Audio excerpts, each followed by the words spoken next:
I really am the closest thing to a modern day Princess Diana. So ironic, because Princess Diana was a humanitarian.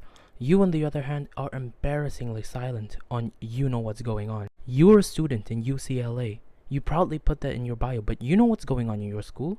And you're acting as if nothing is going on. Never, do not ever compare yourself to the Princess of Wales, because she most likely would have joined those students in UCLA instead of holding a princess coffee cup with the words Diana on her shirt and posting it online. She would have stood up for P, because first of all, she was dating a Middle Eastern man. Second of all, she's not bound to the royal family by family ties anymore because she broke up with Charles. You gotta work on your ethics and morals before you even try and claim to be a modern day Diana. And I'm so sorry if it sounds harsh, but I need you to snap out of your delusions and come back into reality.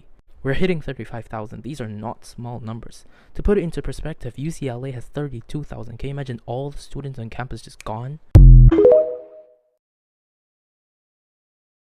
No, yeah, I'm aware Starbucks does not fund this particular genocide, at least not publicly. But I'm also aware that they've been union busting their employees for years. The same kind of union busting that leads to their union saying genocide bad, and then Starbucks suing them for saying genocide bad, and then saying, you know what, we don't agree with that, and in fact, our thoughts and prayers are with Israel. And I don't know about you, best Fortnite player 69, but that sounds like support to me. But you're right, Google is free, so I don't know how you came to this dumbass conclusion. But remember, kids, make your own coffee at home, steal it from Starbucks, or literally shop anywhere else. We don't go there anymore.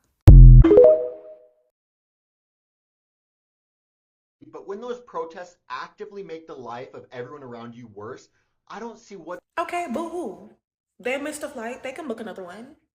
Okay, the people that they're protesting for, though, cannot book a flight out of their situation. And of course, you wouldn't see the point, because it's not fucking about you. It's not about you. It's not about the people who are late to work or the people who missed their flight. Oh, well, cry me a river. Like, I'm so sick of y'all, honestly.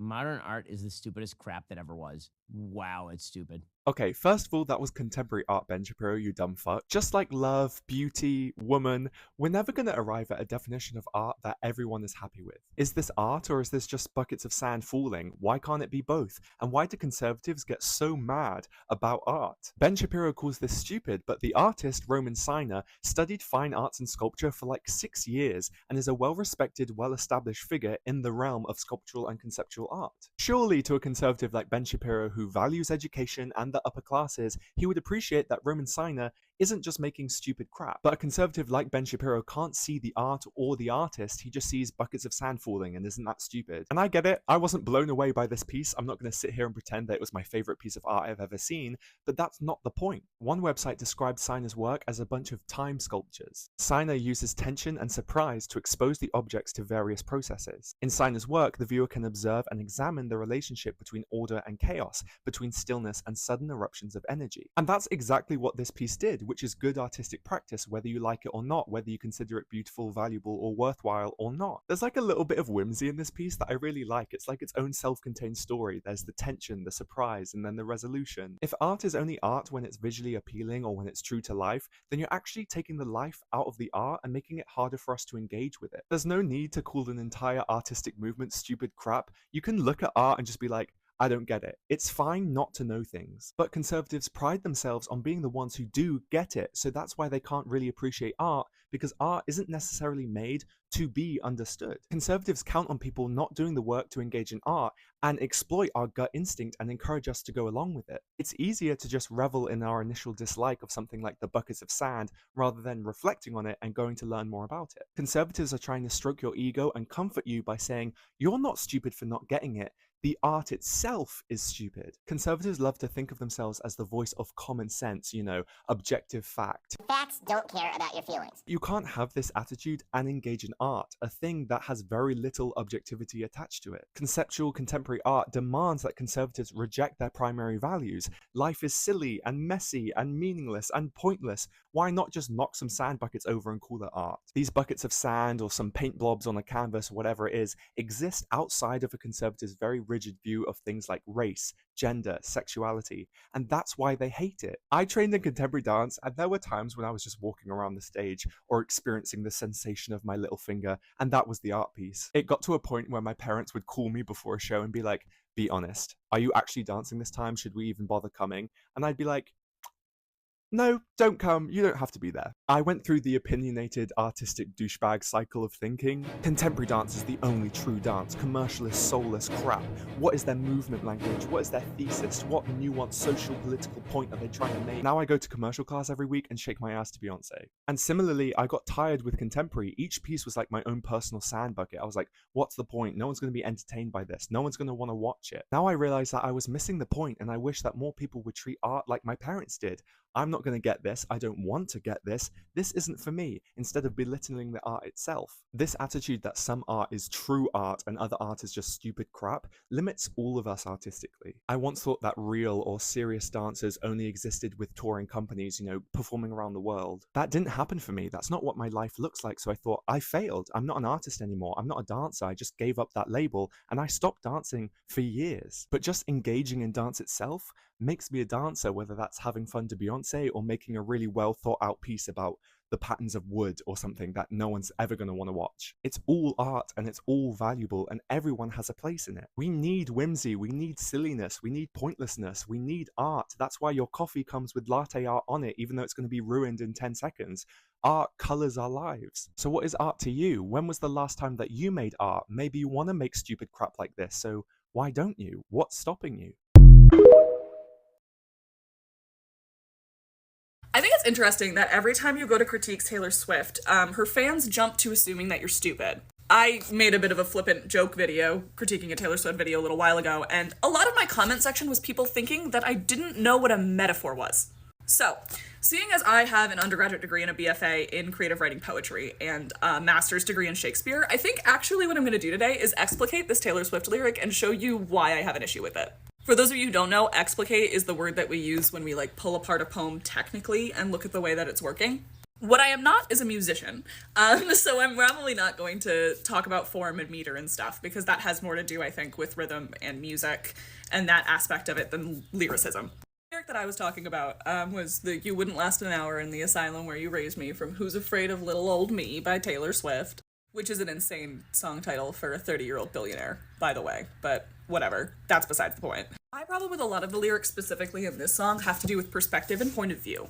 Normally, when we're pulling apart a poem, we know much less about the author than we happen to know about Taylor Swift. But because we happen to know a lot about Taylor Swift, we could, draw the conclusion, as many people have, that this song is primarily about her life in the spotlight, how she got there, and how she feels about it now.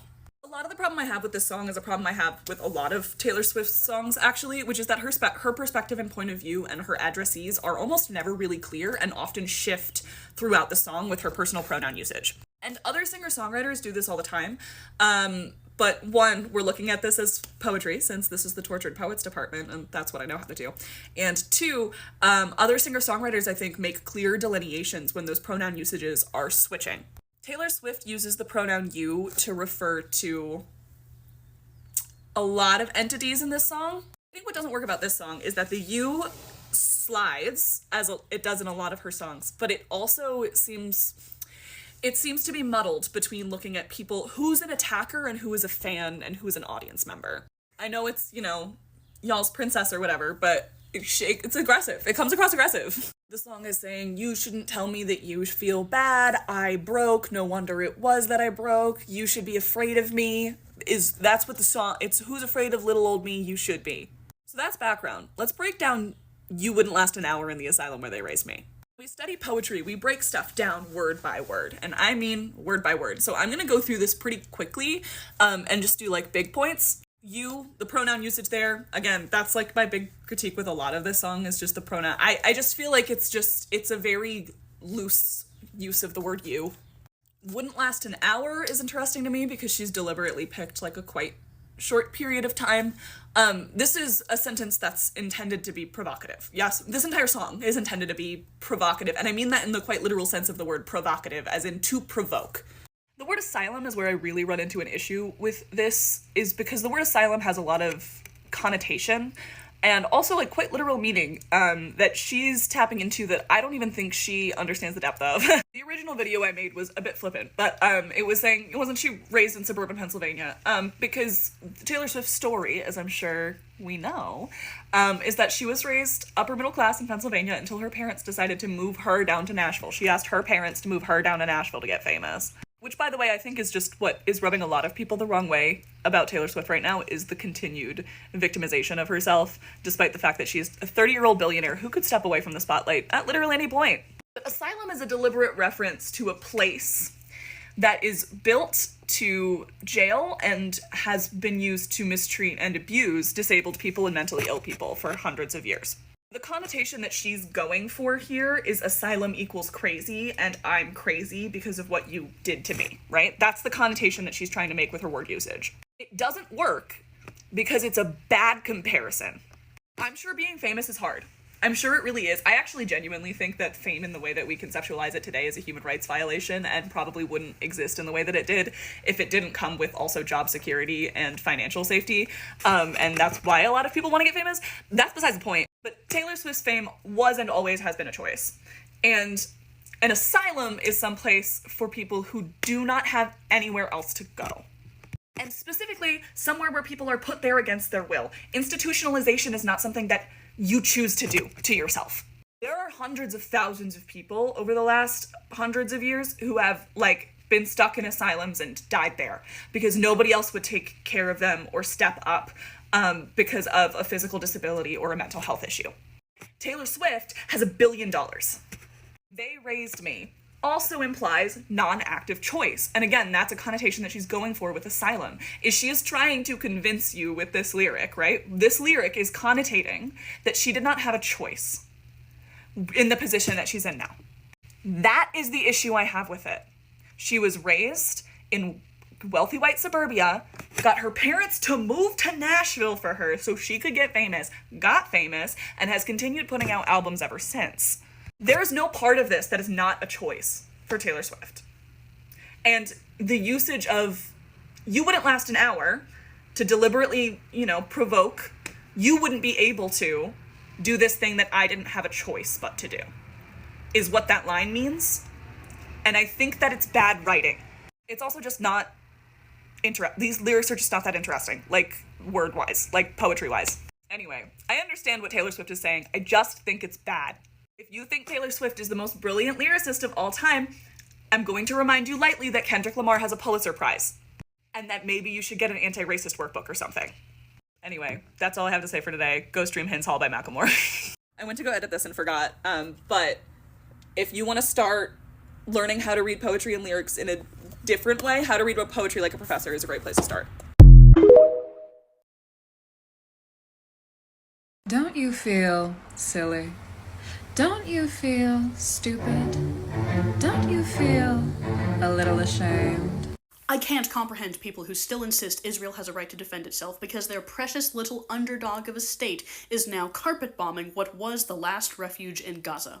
Well, the H group should do this. Well, the H group should do that. It's all about the H group. No, it's not, and it never was for the last time. And as a matter of fact, the H group reached a compromise very, very recently. Turkey, Qatar, and Egypt were all on board with it. The H group was willing to move forward with a ceasefire deal, and Netanyahu knew this, but he moved forward with his invasion plan anyway. So now Rafah is being bombed with US dollars, US weaponry, and the most atrocious, callous, arrogant, blasphemous amount of hate that my generation has seen. And yes, I say blasphemous because even though I'm agnostic, if God exists, they are weeping. I satirize a lot of political things to get around the TikTok algorithm and to attract people's attention to serious issues using comedy.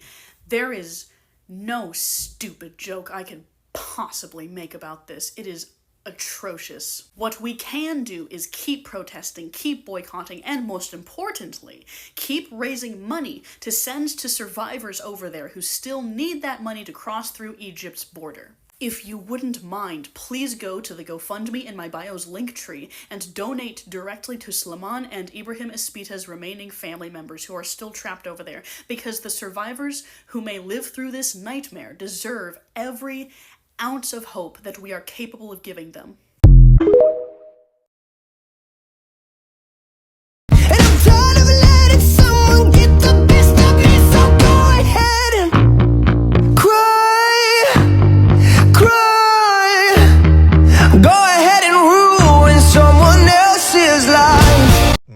You are such a snake. You know what? I read your book when I was young and I was so inspired. I have friends from Pakistan who they never liked her, and I was like, why do you like her? They saw the venom before I did. You being besties with Hillary Clinton, aligning yourself with people who support genocide. There's people like AOC as well who talk the talk. You besties selfies with Joe Biden while he's actively committing genocide. It's just hypocrisy at its finest. These puppets love to talk the talk, but they never put their money where their mouth is. Just some tokenistic social capital seeking slaves to the dollar bill evil.